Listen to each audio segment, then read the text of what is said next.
আজ আমরা নবম শ্রেণীর উৎপাদকে বিশ্লেষণ এই অধ্যায়টি করব। এই উৎপাদকে বিশ্লেষণের প্রথমেই আছে কোষে দেখি 8.1। এই কোষে দেখি 8.1-এ আমরা ত্রিঘাত বহুপদী সংখ্যামালাকে কিভাবে উৎপাদকে বিশ্লেষণ করতে হয় তার একটা পদ্ধতি শিখব, এবং সেই পদ্ধতিটির নাম হচ্ছে ভ্যানিশিং মেথড পদ্ধতি। দেখো, এখানে আমি একটি ত্রিঘাত বহুপদী সংখ্যামালা লিখেছি, x³ - 9x² + 23x - 15। এখানে x হচ্ছে চলরাশি এবং তার সর্বোচ্চ ঘাত কত না 3, সুতরাং এটি একটি ত্রিঘাত বহুপদী সংখ্যামালা। এই সংখ্যামালাটিকে উৎপাদকে বিশ্লেষণ করার জন্য আমাকে প্রথমেই এই সংখ্যামালাটির একটি উৎপাদক খুঁজে বের করতে হবে, এবং সেই জন্য x-এর এমন একটি মান বের করতে হবে যে মানটি বসালে এই সংখ্যামালাটির মান 0 হয়। তার জন্য আমরা কি করব?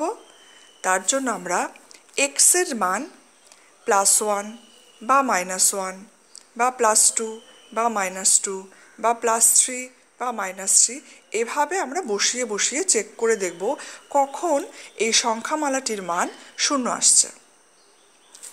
এটা করার দেখো আর একটা সহজ পদ্ধতিও আছে। এই সংখ্যামালাটির ধ্রুবক পদ হচ্ছে -15। তো -15-এর উৎপাদকগুলো কি কি? -15 উৎপাদকগুলো হচ্ছে +-1, +-3, +-5 এবং +-15। তো এই সংখ্যাগুলোর মধ্যে যে কোনো একটি বা একের বেশি সংখ্যার জন্য এই সংখ্যামালাটির মান 0 হবে। তাহলে আসো আমরা খুঁজে বের করি কোন মান বসালে এই সংখ্যামালাটির মান 0 আসছে। তো আমরা প্রথমে x = +1 বসাচ্ছি। তাহলে দেখো কত আসছে। x = +1 বসালে আমরা যদি এখানে হিসেব করি তাহলে এটা আসবে 1³ - 9 × 1² + 23 × 1 - 15 = 1 - 9 + 23 - 15 = আমরা কত পাচ্ছি? 24 - 24 = 0। তাহলে দেখো এখানে x = 1 পুট করেই আমি সংখ্যামালাটির মান 0 পেয়ে গেছি। সুতরাং আমরা বলতে পারি x = 1 বা x - 1 = 0। এই যে x - 1 এটাই হচ্ছে এই সংখ্যামালাটির একটি উৎপাদক। এই উৎপাদকটিকেই ব্যবহার করে আমরা এখন এই সংখ্যামালাটিকে উৎপাদকে বিশ্লেষণ করা শুরু করছি। এর জন্য দেখো আমি প্রথম লাইনটিকে বাদ দিয়ে দ্বিতীয় লাইনে 3 বার ওই x - 1 যে উৎপাদকটি আছে সেটি লিখে নিচ্ছি। এখানে দেখো চলরাশি x চলরাশি, তার সর্বোচ্চ ঘাত হচ্ছে 3, সেই জন্য আমি এখানে এই উৎপাদকটিকে 3 বার লিখে নিলাম। এবার আমি দেখব এই x-কে কত দ্বারা গুণ করলে আমার এই সংখ্যামালাটির প্রথম পদটি আসে, অর্থাৎ x³ আসে। তো x-কে আমি যদি x² দ্বারা গুণ করি তাহলে কিন্তু আমি x³ পাই। তাহলে আমি এখানে x² দ্বারা গুণটি করে দিচ্ছি। দেখো x² দ্বারা গুণ করলে আমরা কি পাই? x² দ্বারা গুণ করলে আমরা পাচ্ছি x³ -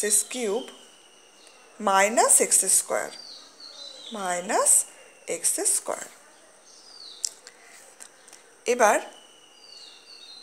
কিন্তু আমার প্রথম লাইনে কত ছিল দেখো? -9x²। এবার যেহেতু এই দুটো লাইনে আমি সমান চিহ্ন দিয়ে লিখছি, তার মানে ক্যালকুলেশন করে এই দুটো লাইনের হিসেব কিন্তু একই রকম হতে হবে। মানে হিসেব করে এই দ্বিতীয় লাইনটাকে হিসেব করে কিন্তু আমার প্রথম লাইনটাই আসতে হবে। তাহলে যেহেতু প্রথম লাইনে -9x² আছে, তাহলে এখানে -x² সাথে আমার আর কত লাগবে? -9x² হওয়ার জন্য আমার লাগবে -8x²। ঠিক আছে, এবার দেখো আমার এখানে x আছে, এবার আমাকে বের করতে হবে -8x² হওয়ার জন্য আমাকে x-কে কত দ্বারা গুণ করতে হবে। তো -8x² হওয়ার জন্য x-কে -8x দ্বারা গুণ করতে হবে। তাহলে আমি -8x দ্বারা এবার x - 1কে গুণ করে লিখছি। কত আসবে না -8x² মাইনাসে মাইনাসে +8x +8x। আবার দেখো এখানে আমরা পেলাম +8x, কিন্তু প্রথম লাইনে আমার কত আছে +23x। তাহলে +23x পাওয়ার জন্য +8x এর সাথে আমার কত লাগবে না +15x। আবার x-কে কত দ্বারা গুণ করলে +15x পাই আমরা? x-কে আমরা +15 দ্বারা যদি গুণ করি তাহলে কত পাচ্ছি দেখো +15x, প্লাসে মাইনাসে -15। ঠিক আছে, এবার দেখো প্রথম লাইন এবং দ্বিতীয় লাইনের এই দুটো লাইনের ধ্রুবক পদ দুটি মিলে গেল, এবং যখনই এই ধ্রুবক পদ দুটি মিলে যাবে তখনই মনে করবে আমাদের অঙ্কের এই দুটো লাইন, এই যে আমি সেকেন্ড লাইনটা লিখছিলাম, এটা কমপ্লিট হয়ে গেল। এবং এখানে হিসেব করে দেখো আমরা এই প্রথম লাইনটাই কিন্তু পাচ্ছি, x³ -x² -8x² মিলে হচ্ছে -9x², +8x +15x মিলে হচ্ছে +23x এবং -15। এবার আমি এই সংখ্যামালা, এটা এবং এটা, এই তিনটে জায়গা থেকে দেখো কি কমন যাচ্ছে, x - 1 কমন যাচ্ছে। তাহলে আমি x - 1 কমন নিচ্ছি, এবং তারপর আমার তাহলে কি পড়ে থাকছে দেখো, তাহলে এখান থেকে x - 1 কমন নেওয়ার পর আমার পড়ে থাকছে x², এখান থেকে পড়ে থাকছে -8x, এবং এখান থেকে পড়ে থাকছে +15।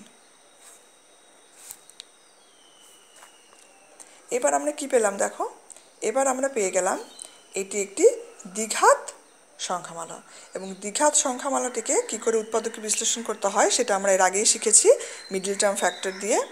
এবার আমি এখানে দেখো এই দ্বিঘাত সংখ্যামালাটিকে আমি মিডল টার্ম ফ্যাক্টর করতে পারবো, সেজন্য আমি করছি। যদি আমি এই দ্বিঘাত সংখ্যামালাটিকে মিডল টার্ম ফ্যাক্টর দিয়ে উৎপাদকে বিশ্লেষণ করতে না পারতাম, তাহলে এই অঙ্কটি আমার এখানেই কিন্তু শেষ হয়ে যেত, এটাই আনসার হয়ে যেত। কিন্তু এখানে যেহেতু আমি করতে পারছি উৎপাদকে বিশ্লেষণ, তাই আমি করছি। তো এখানে x² -8x +15কে middle term factor আমরা আগেই জানি, সেই মিডল টার্ম ফ্যাক্টর আমি করছি -3x -5x +15, এবং এখান থেকে আমরা পাবো x কমন নিলে x - 3 -5 কমন নিলে x - 3, এখান থেকে আমি পাচ্ছি x - 1 x - 3 x - 5, এবং এটাই কিন্তু আনসার।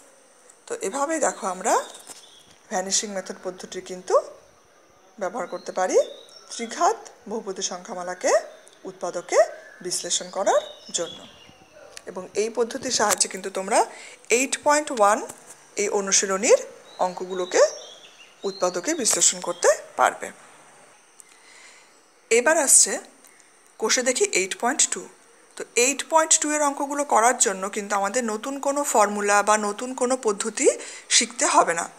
এখনো পর্যন্ত আমরা উৎপাদকে বিশ্লেষণের জন্য যে যে ফর্মুলাগুলো ব্যবহার করেছি, তোমরা এর আগে করেছো, বা বীজগণিতের আমরা যে সূত্রগুলো শিখেছি, সেখান থেকে স্কোয়ারের ফর্মুলাগুলো আমার কাজে লাগবে। a + b whole square, a - b whole square, a² + b square, a² - b square, এই যে সূত্রগুলো আছে, এই সূত্রগুলোকে ব্যবহার করেই আমরা 8.2 এর অঙ্কগুলোকে করতে পারবো। তো আসো আমরা 8.2 এর একটি অঙ্ক দেখি। তো এখানে দেখো আমি কোষে দেখি 8.2 এর একটি অঙ্ক নিয়েছি, x² - y² minus 6ax plus 2ay plus 8a square. এবার এই সংখ্যামালাটিকে আমাকে এমনভাবে সাজিয়ে লিখতে হবে যাতে আমি এই ফর্মুলাগুলোর মধ্যে থেকে যে কোনো একটি ফর্মুলা বা একের বেশি ফর্মুলা ব্যবহার করতে পারি। তো তার জন্য আমি কি করছি, এই যে 8a স্কোয়ার এই যে পদটি আছে এই পদটিকে আমি একটু সাজিয়ে লিখছি। কিভাবে লিখছি দেখো না, x square minus y square minus 6ax plus 2ay plus 8a square ছিল, তো এটাকে আমি লিখছি plus 9a square minus a square. ঠিক আছে, এবার এখানে দেখো টোটাল 6টা পদ এসছে, তার থেকে আমি তিনটে পদ নিয়ে একসাথে করে লিখছি। কোন তিনটেকে নিচ্ছি না, x square minus 6ax plus 9a square এই তিনটে পদকে একসাথে লিখছি, এবং minus y square plus 2ay minus a square এই তিনটে পদকে আমি একসাথে নিচ্ছি। ঠিক আছে, তাহলে দেখো এবার আমি কিভাবে লিখতে পারি, এখানে আমি এক্স স্কোয়ার মাইনাস 6ax এটাকে আমি লিখতে পারি 2 into x into 3a plus 9a square এটাকে লেখা যায় 3a তার হোল স্কোয়ার। আর বাকি যে তিনটে পদ আছে এখানে আমি দেখো এখানে মাইনাসের পর যেটা ব্র্যাকেট দিচ্ছি তাহলে চিহ্নগুলো পাল্টে যাবে, তাহলে এটা হবে y square minus 2ay plus a square. এবার দেখো এই যে জায়গাটা আসলো এই জায়গাটা আমার কোন ফর্মুলাটার মতো হলো না, a square minus 2ab plus b square. দেখো আমরা কোন সূত্রটা পাচ্ছি, a square minus 2ab plus b square, a মাইনাস b হোল স্কোয়ারের এই সূত্রটিকে আমরা পাচ্ছি। তাহলে এই সূত্র ব্যবহার করে আমরা এখানে কি লিখতে পারি না, x মাইনাস 3a তার হোল স্কোয়ার, এবং এই একই ফর্মুলাই ব্যবহার করে দেখো এখান থেকে আমরা কি লিখতে পারি, y মাইনাস a তার হোল স্কোয়ার। ঠিক আছে, এবার দেখো এই জায়গাটি কিন্তু আবার আর একটা ফর্মুলার মতো আসলো নাকি, a square minus b square. দেখো a square minus b square, তাহলে এই সূত্রটি ব্যবহার করে আমরা এবার এখান থেকে লিখব, তাহলে a square minus b square equal to কি হয়, a plus b into a minus b. তাহলে এখান থেকে আমরা কি পাচ্ছি, x minus 3a plus y minus a into x minus 3a minus, এবার দেখো এই মাইনাস চিহ্নটার জন্য কিন্তু এই y মাইনাস a এটা হয়ে যাবে y প্লাস a। এবার যদি আমরা একটু হিসাব করে দিই তাহলে কি পাচ্ছি না, x প্লাস y এখানে মাইনাস 3a মাইনাস a হয়ে গেল মাইনাস 4a, এবং এখান থেকে আমি পাচ্ছি x minus y minus 3a plus a মিলে হলো মাইনাস 2a। এটাই কিন্তু আনসার। তাহলে দেখো এভাবে কিন্তু আমরা 8.2 এর অঙ্কগুলোর কে আমরা করতে পারি। 8.2 এর অঙ্কগুলো করার তো আসলে কোনো নির্দিষ্ট নিয়ম নেই, এভাবে আমাকে অঙ্কগুলোকে সাজিয়ে নিয়ে এই ফর্মুলাগুলোকে ব্যবহার করেই 8.2 এর অঙ্কগুলোকে করার চেষ্টা করতে হবে। এরপর আসছে 8.3।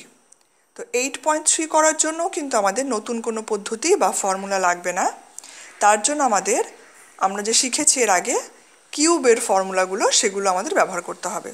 a plus b whole cube, a minus b whole cube, a cube plus b cube, a cube minus b cube, এই সূত্রগুলোকে ব্যবহার করেই কিন্তু আমরা 8.3 এর অঙ্কগুলোকে করতে পারবো। তো আসো আমরা এবার 8.3 এর একটা অঙ্ক করি।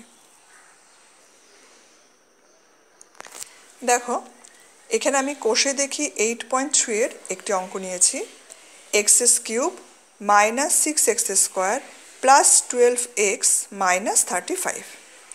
তো 8.3 এর অঙ্কগুলোকেও কিন্তু আমাদের কোনো নির্দিষ্ট কোনো নিয়মে করা যাবে না, আমরা ওই 8.2 এর অঙ্কগুলোর মতোই সাজিয়ে আমাদেরকে করতে হবে। এমনভাবে সাজাবো যাতে আমরা এই আগে যে ফর্মুলাগুলোকে লিখলাম এই ফর্মুলাগুলোকে আমরা ব্যবহার করে উৎপাদকে বিশ্লেষণ করতে পারি।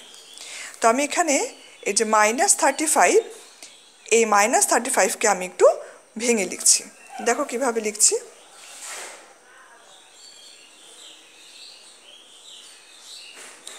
না x³ -6x² প্লাস 12x, এটা এরকমই রইল। আর -35 এটাকে আমি লিখছি -8 -27। এবার এই প্রথম অংশটিকে আমি এগুলোর মধ্যে যে কোনো একটা ফর্মুলার আকারে দেখো সাজিয়ে লেখার চেষ্টা করছি।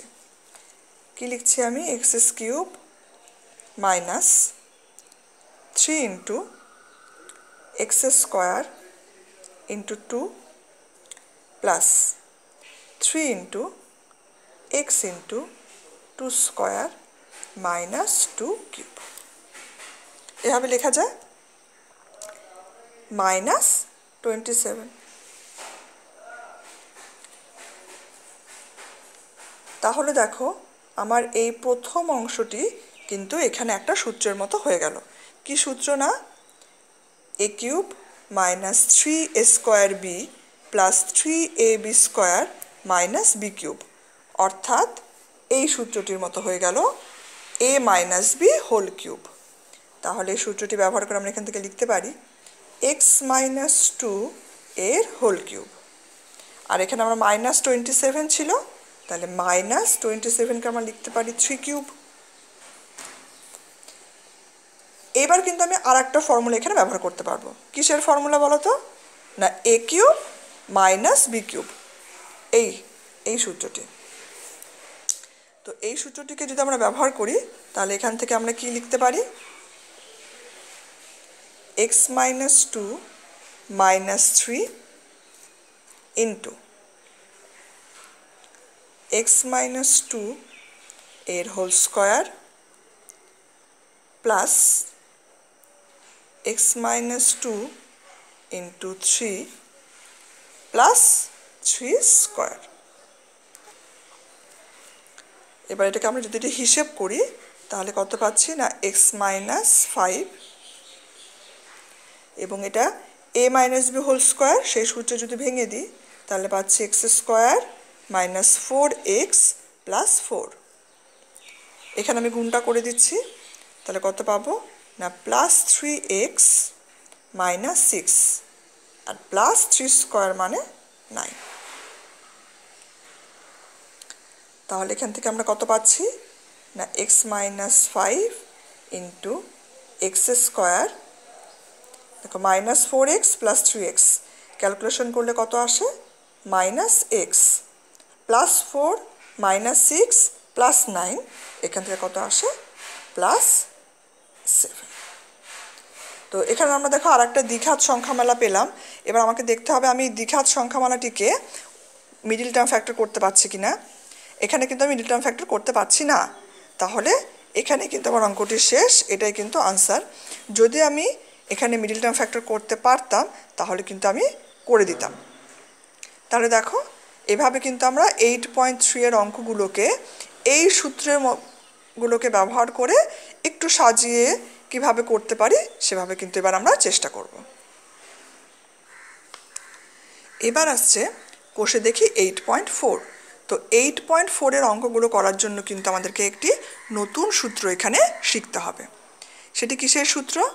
না a³ plus b³ plus c³ -3abc এর সূত্র। এবং সেটি ইকুয়াল টু কি হয়? না a plus b plus c into a² plus b² plus c² -ab minus bc minus ca, এই সূত্রটি। এবং এই সূত্রের মধ্যে দেখো যদি আমরা a plus b plus c equal to 0 বসাই, সেই ক্ষেত্রে a³ plus b³ plus c³ -3abc equal to কত হয়?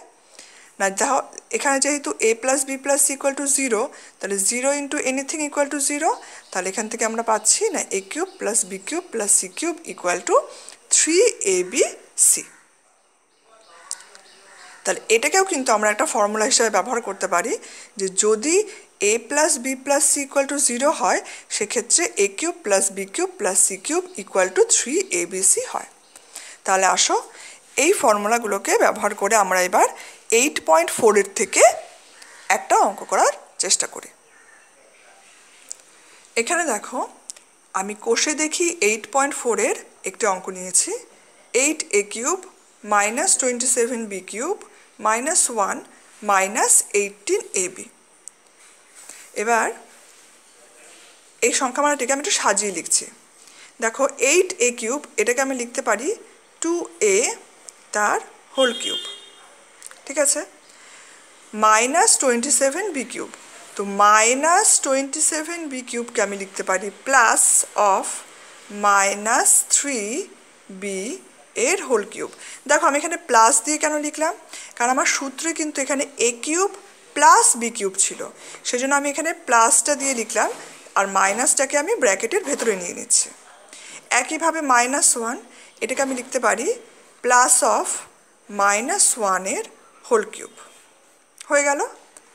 এরপর মাইনাস 3 ইন্টু দিয়ে আমি এই যে ব্র্যাকেটের মধ্যে যে টার্মগুলো আছে সেগুলোকে আমি লিখে দিচ্ছি। দেখো 2a minus 3b into minus 1। এবার তুমি এই জায়গাটাকে গুণ করো, দেখো কি পাচ্ছি আমরা গুণ করলে, মাইনাসে মাইনাসে প্লাস, প্লাসে মাইনাসে মাইনাস, 3 দুগুণে 6, 3 6 18 ab। তার মানে এই জায়গাটাকে গুণ করে কিন্তু আমরা কি পাচ্ছি না মাইনাস 18ab পেয়ে যাচ্ছি। তাহলে প্রথম লাইনটাকে আমরা দ্বিতীয় লাইনের মতো করে সাজিয়ে লিখতে পারলাম। এবং এই সাজিয়ে লেখার জন্য আমার কোন ফর্মুলা আসলো না, দেখো এই প্রথম ফর্মুলাটা কিন্তু আমরা পেয়ে গেলাম, a cube plus b cube plus c cube minus 3abc। তাহলে এবার এই সূত্রটিকে ব্যবহার করে আমরা এই লাইনটার পরের লাইনটা লিখছি। দেখো দেখো আমরা লিখে কি পাচ্ছি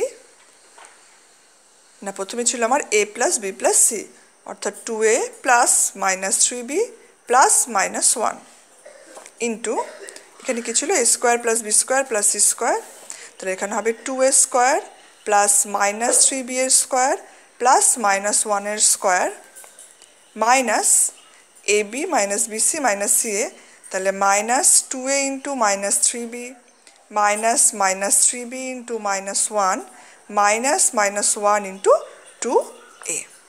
তাহলে এইভাবে আমরা সূত্রটিকে ব্যবহার করে এই লাইনটাকে লিখলাম। এবার এই লাইনটাকে আমরা একটু হিসেব করে লিখছি। দেখো তো দেখো এখান থেকে আমরা হিসেব করে কি পাচ্ছি না 2a মাইনাস 3b মাইনাস 1, এবং এখান থেকে পাচ্ছি 4a square plus 9b square plus 1, এখান থেকে পাচ্ছি plus 6ab minus 3b plus 2। তাহলে এখানে কিন্তু আমার এই অঙ্কটি শেষ, এটাই হচ্ছে এই অঙ্কটির আনসার। আসো আমরা এবার 8.4 এর আরেকটি অঙ্ক করার চেষ্টা করি। এখানে দেখো আমি 8.4 এর আরেকটি অঙ্ক নিয়েছি, P cube into Q minus R এর whole cube plus Q cube into R minus P এর whole cube plus R cube into P minus Q এর হোল কিউব। তো এটাকে আমি কিভাবে লিখতে পারি, দেখো না P into Q minus R এর whole cube plus Q into R minus P এর whole cube plus R into P minus Q এর হোল কিউব। এবং এখান থেকে দেখো আমি যদি এই সেকেন্ড ব্র্যাকেটের ভেতরে যে পদটি আছে তাকে মনে মনে এ, এটাকে বি এবং এটাকে সি বলে ভাবি, তাহলে এই এ বি এবং সি এর যোগফল কত আসছে দেখো আমরা দেখছি।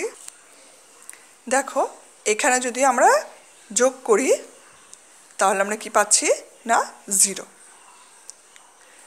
তাহলে কি পেলাম, দেখো এখানে আমার ছিল কি a cube plus b cube plus c cube, এবং সেখানে আমরা কি পেলাম না a plus b plus c equal to 0। তাহলে বোঝো আমরা কোন ফর্মুলাটা এখানে ব্যবহার করব না এই সূত্রটি এখানে ব্যবহার করব, যাতে আমার a plus b plus c equal to যদি 0 হয় সেক্ষেত্রে a cube plus b cube plus c cube equal to কত হবে না 3abc। তাহলে এই সূত্রটিকে ব্যবহার করে আমরা এখানে লিখতে পারি সুতরাং প্রদত্ত রাশি ইকুয়াল টু 3abc। তো তাহলে 3 ইন্টু এটাকে আমরা a ধরেছিলাম, তাহলে p into Q minus R into B মানে হচ্ছে এখানে Q into R minus P into C মানে হচ্ছে এখানে আর ইন্টু পি মাইনাস কিউ। এবং এটাকেই যদি আমরা একটু সাজিয়ে লিখি তাহলে পাচ্ছি 3 Q R into P minus Q into Q minus R into R minus P. এটাই কিন্তু আমার এই অঙ্কটির আনসার। তো এভাবে এই দুটো ফর্মুলা ব্যবহার করেই কিন্তু আমরা 8.4 বাকি অঙ্কগুলোকে করার চেষ্টা করব। এরপর আসছে তোমাদের 8.5। তো 8.5 যে অধ্যায়টি আছে সেটি কিন্তু এখনো পর্যন্ত আমরা যে 4টে অধ্যায় করলাম 8.1, 2, 3, 4 এদেরই প্রয়োগ। এই 4টে চ্যাপ্টারে আমরা অঙ্ক কষার যে ফর্মুলাগুলো শিখেছি, যে পদ্ধতিগুলো শিখেছি সেগুলো ব্যবহার করেই কিন্তু আমরা 8.5-এর যে কটা অঙ্ক আছে সে কটি অঙ্ক কিন্তু করতে পারবো।